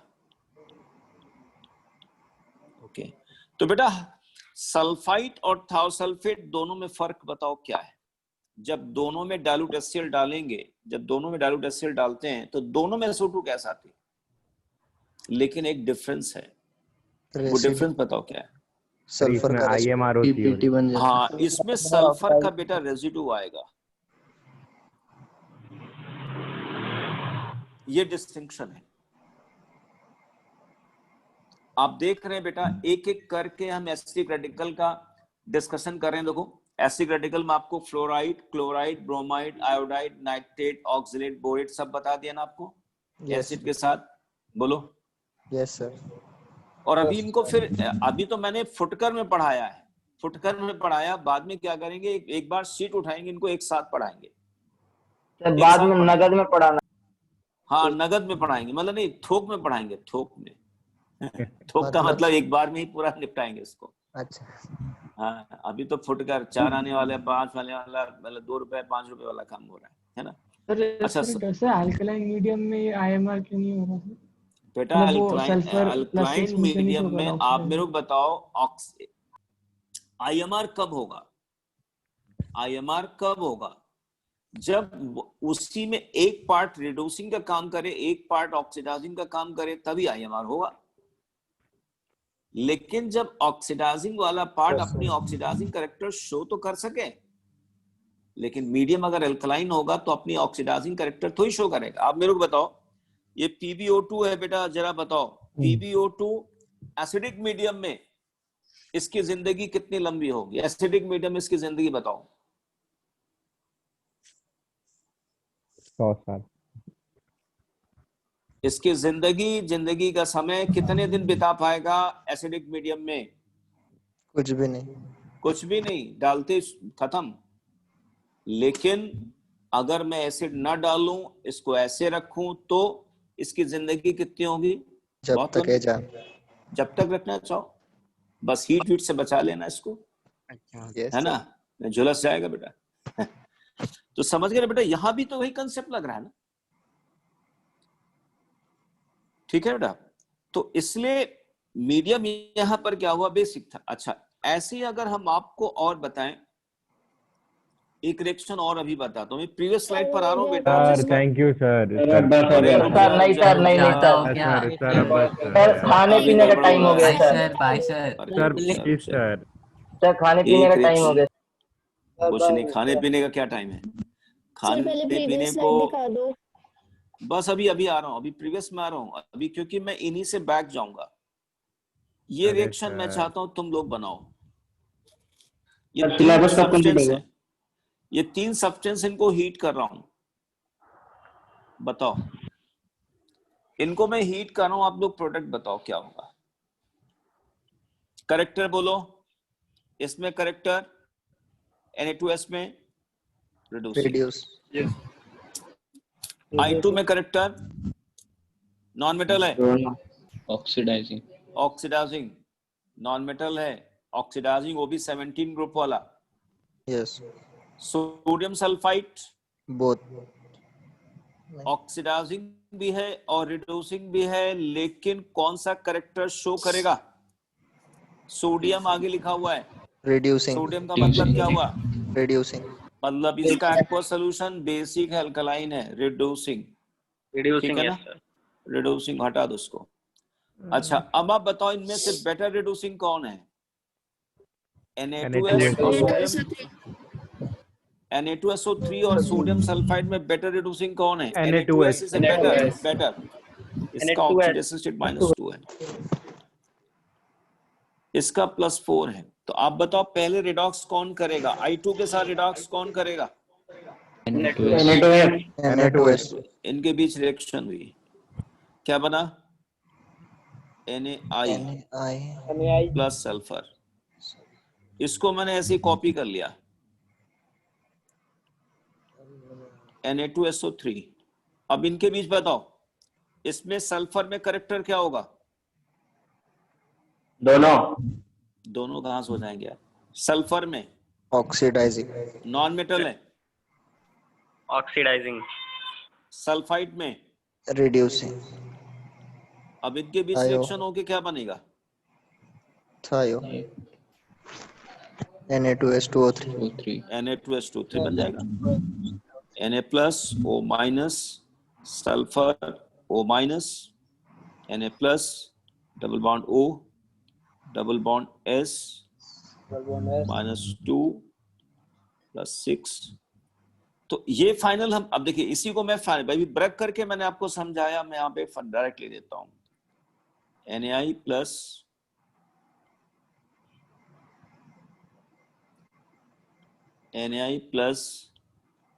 Na2S2O3, ये एक हाइपो का प्रिपरेशन आपके पी ब्लॉक में, पी ब्लॉक 16 ग्रुप में बेटा हाइपो का प्रिपरेशन है।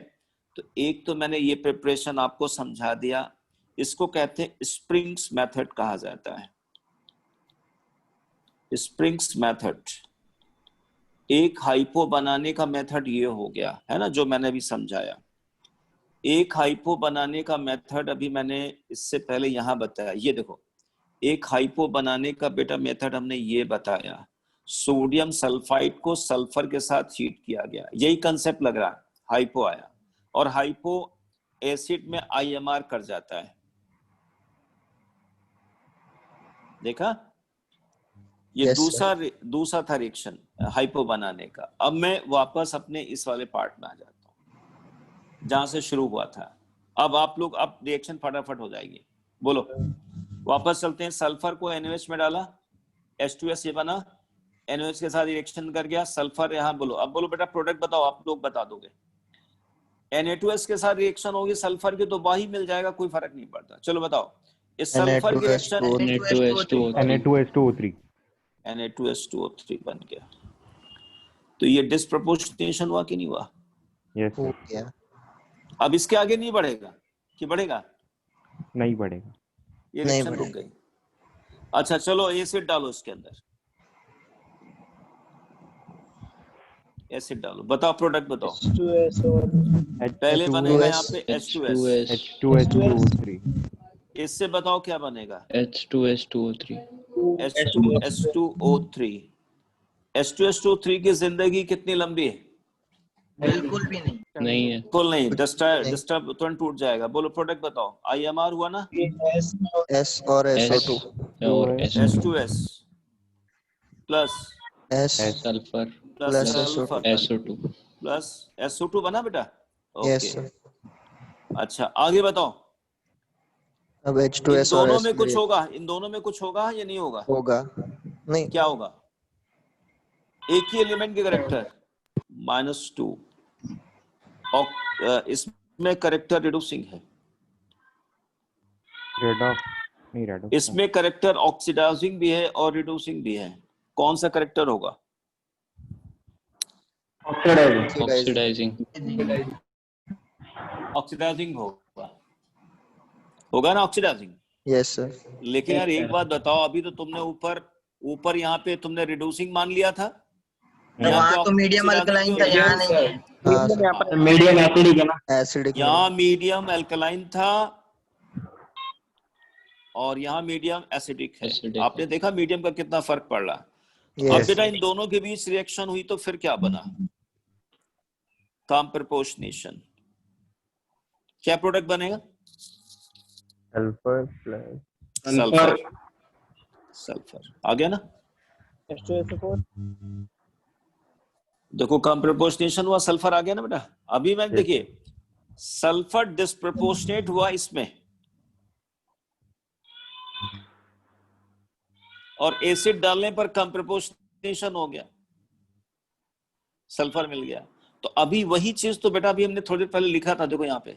यस देखो yes sir their disproportionate product undergo comproportionation acidic medium and non-metal is regenerated except for phosphorus। phosphorus में नहीं हुआ था, देखो no comproportionation। बाकी देखिए क्लोरीन में हो गया, क्लोरीन में देखो हो गया comproportionation, है ना। अभी मैंने सल्फर में आपको बता दिया,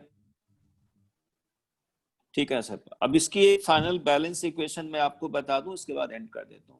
फाइनल बैलेंस इक्वेशन, सल्फर की रिएक्शन बेटा NaOH के साथ होती है और मैंने इसको हीट किया।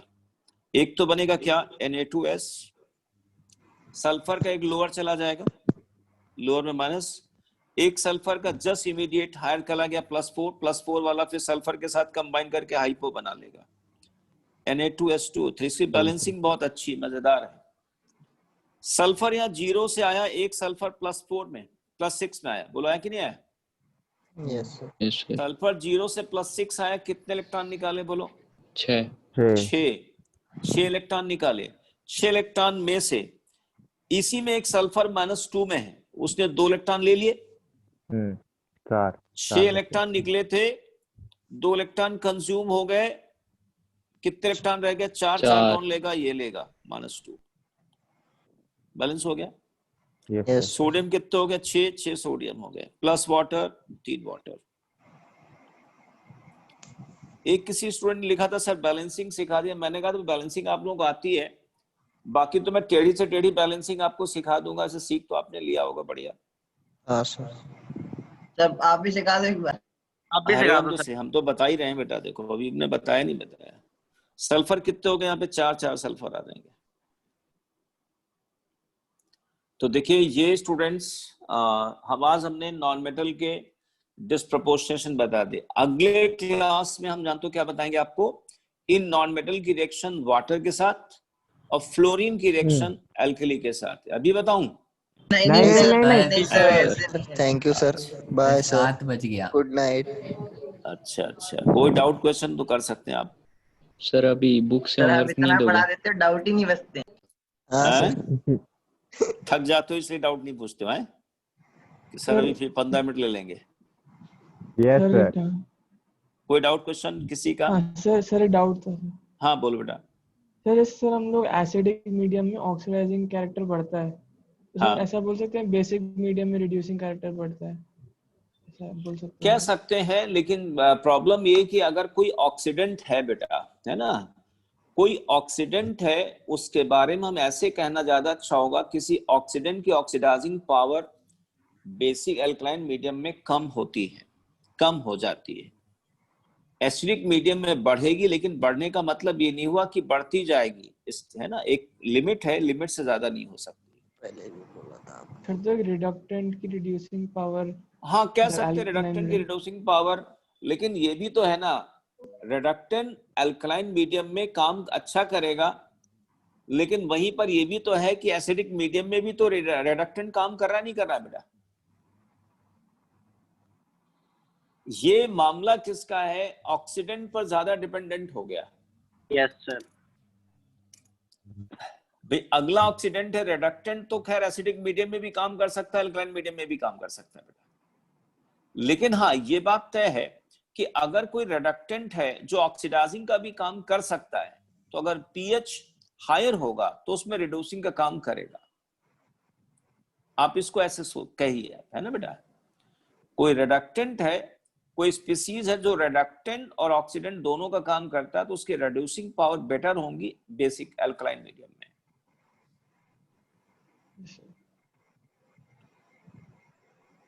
तो okay students, okay sir. Leave किया जाए।